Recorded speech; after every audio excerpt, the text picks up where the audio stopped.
अस्सलामु अलैकुम दोस्तों, अमार टीवी में खुश आमदीद। दज्जाल को कुर्बे क़यामत का बदतरीन फितना कहा जाता है। इसका ज़ाहिर होना क़यामत की सबसे अहम तरीन और बड़ी निशानियों में से एक निशानी है। अहादीस मुबारका से ये साबित है कि दज्जाल कोई सिस्टम नहीं बल्कि ये असली शख्सियत होगा और पूरा सिस्टम जो कि इस वक्त यहूदी कौम के कंट्रोल में है इसे सपोर्ट करेगा। इसी टेक्नोलॉजी से वो ऐसे मोजज़ात लोगों को दिखाएगा, कमज़ोर अकीदा के लोग इसे खुदा मानकर इसके पीछे चल पड़ेंगे, इसे खुदा मान लेंगे, क्योंकि इसके एक हाथ के अंदर जन्नत और दूसरे हाथ के अंदर अपनी खुद की तैयार की गई जहन्नम होगी। लेकिन इसकी फितरत के मुताबिक ये सब कुछ झूठ और नजर का धोखा होगा, क्योंकि अल्लाह के रसूल सल्लल्लाहु अलैहि वसल्लम ने फरमाया, जब तुम ये वक्त पाओ तो बिना खौफ खतर इसकी जहन्नम के अंदर कूद जाना, क्योंकि इसकी असल यही जन्नत होगी और इसकी जन्नत असल में जहन्नम। रसूलुल्लाह सल्लल्लाहु अलैहि वसल्लम क्योंकि अल्लाह के आखिरी नबी हैं, लिहाजा आप पर ये लाजिम था कि उम्मत को इसकी निशानियां खोल खोल कर बयान फरमाते, ताकि आपकी उम्मत के लोग इस वक्त के अंदर अपनी निशानियों से दज्जाल को पहचान कर इसका मुकाबला करें। आप सल्लल्लाहु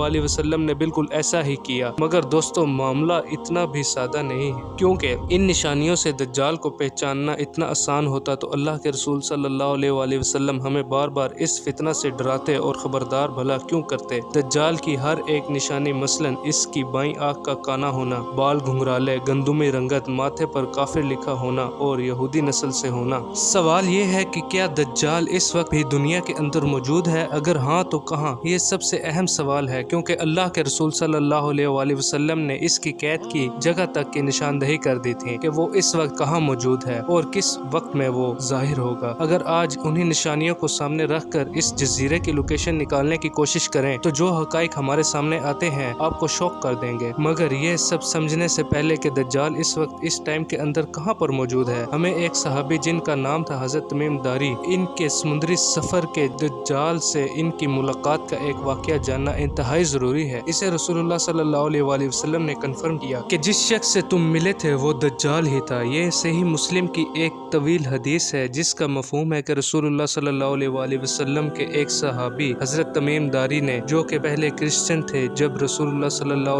अलैहि वसल्लम के पास इस्लाम कबूल करने के लिए हाजिर हुए तो अपने समुद्री सफर का अहवाल आप सल्लल्लाहु अलैहि वसल्लम से बयान किया। हजरत फातिमा बिनते कैस से रवायत है कि एक रोज रसूलुल्लाह सल्लल्लाहु अलैहि वसल्लम ने नमाज के बाद तमाम सहाबा को मस्जिद में बैठे रहने का हुक्म दिया। मैं तमाम औरतों की पहली सफ के अंदर मौजूद थी और फिर फरमाया, आज मैं तुम्हें अल्लाह का पैगाम या नसीहत सुनाने के लिए नहीं बुलाया, बल्कि वो कुछ बयान करने के लिए बुलाया है जो कि हजरत तमीम दारी ने इस्लाम कबूल करने के बाद आज मुझसे बयान किया। वो कहते हैं कि मैंने अपने जवानी के दिनों के अंदर अपने 30 लोगों के साथ अरब के मशरिक के अंदर समुद्री सफर पर था कि अचानक मौसम खराब हो गया। ऊंची ऊंची समुद्री लहरें उठने लगी। मौसम इतना खराब हो गया कि पूरे एक महीने तक हमारा जहाज समुद्र के अंदर हिचकोले खाता रहा। हमें कुछ नहीं पता था कि हम लोग कहाँ जा रहे हैं या कहाँ पर मौजूद हैं। हमने अपने उस बड़े जहाज से छोटी छोटी कश्तियाँ उतारी और अलग अलग जगह पर खाने और लोगों की तलाश के अंदर निकल गए। मैं अपनी कश्ती के अंदर बैठकर कुछ लोगों के साथ एक जजीरे पर पहुंचा, जहां पर एक अजीबोगरीब किस्म के जानवर को हमने अपने सामने खड़े देखा, जिसका जिस्म बालों से मुकम्मल तौर पर भरा हुआ था। ये चीज इंसानों की तरह बातें कर सकती थी। हम लोग उसे देखकर डर गए कि आखिर ये क्या चीज है। मैंने पूछा कि तुम क्या बुला हो? इसने जवाब दिया, मेरा नाम है जसासा। हम लोगों ने पूछा, तुम क्या चीज हो? उसने जवाब दिया कि ये बातें छोड़ो, बल्कि मैं तुम्हें अपने मालिक से मिलवाता हूँ। वो सामने जो मंदिर है वहाँ पर वो शख्स बड़ी शिद्दत से तुम्हारा इंतजार कर रहा है।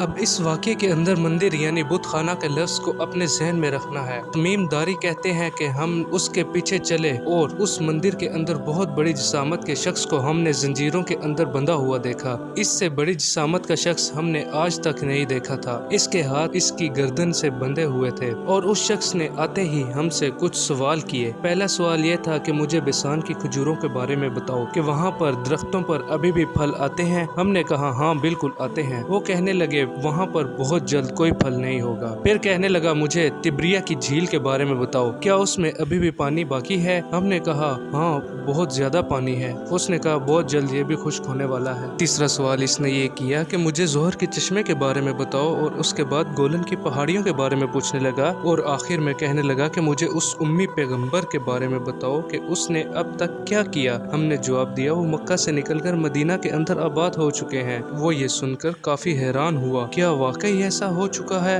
हमने कहा हाँ बिल्कुल। इसके बाद उस शख्स ने कहा, मैं तुम्हें बताता हूँ कि मैं कौन हूँ, मैं ही दज्जाल हूँ और बहुत जल्द ये निशानियाँ पूरी होते ही मुझे यहाँ से बाहर निकलने की दावत मिल जाएगी और मैं पूरी दुनिया के अंदर जाऊंगा सिवाय मक्का और मदीना के। इसके बाद आप सल्लल्लाहु अलैहि वसल्लम ने फरमाया, लोगों ये यसरब है यानी मदीना। देखो मैं तुम्हें नहीं कहा करता था कि दज्जाल न शाम के समुंदर में है न ही यमन के समुंदर में, बल्कि अपने हाथ से मशरिक की तरफ इशारा करके आपने 3 मरतबा फरमाया कि दज्जाल मशरिक में है, दज्जाल मशरिक में है, दज्जाल मशरिक में है। इस हदीस मुबारक के अंदर हमें दज्जाल की एग्जैक्ट लोकेशन का इशारा किया गया है कि वो मदीना के मशरिक के अंदर किसी वीरान जजीरे के अंदर कैद है। आइए चलते हैं वहाँ पर मौजूद जजीरों के बारे में जानते हैं। मदीना के साथ मौजूद अरेबियन सी मौजूद है जहाँ से हजरत मीमदारी का जहाज रवाना हुआ था। इस समुंदर में 4 अहम तरीन जजीरे आते हैं। इंडिया में लॉक शेडवीप आइलैंड और मसीरा आइलैंड जो के ओमान में है, स्कोट्रा आइलैंड जो के यमन में है और आखिर में है पाकिस्तान का अस्टोला आइलैंड। दज्जाल न शाम में है